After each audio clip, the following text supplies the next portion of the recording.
Hi, I'm Will Flanders, the Research Director at the Wisconsin Institute for Law and Liberty. I'm joined by Natalie Goodnow, one of our research fellows, and today we're going to talk to you about our new report on suspensions. Natalie, what do we know about federal intervention and suspension policy? Well, under the Obama administration, the Department of Education made a really big push to reduce suspensions nationwide. This started back as early as 2009, but really got going in 2014 with a Dear Colleague letter sent by the Department of Education.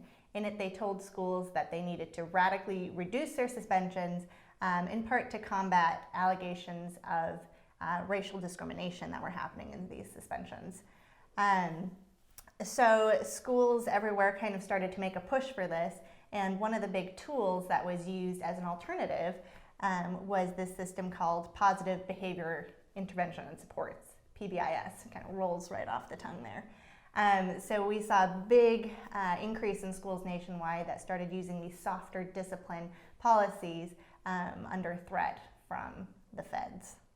And we decided to look into whether those policies were having an impact on the classroom, particularly on academic performance. So we gathered 7 years of data on Wisconsin school districts and looked at whether or not schools that implemented PBIS had negative academic outcomes. And indeed, we found that was the case. Schools that implemented PBIS had lower proficiency in both math and language arts, and these effects were particularly strong in rural and suburban areas.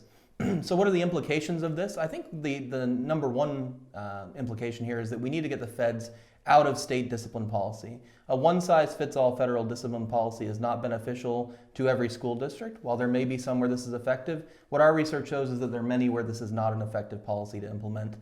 Additionally, I think we could say at the state level that we should enact policies that will empower teachers to regain control of the classroom. So if we could allow teachers to have some power to in suspensions and allow teachers to remove students at least temporarily from the class, I think that will give teachers more confidence that the school stands behind them and that students will not feel that they can get away with being unruly. If you want to read more, check out our website, will-law.org.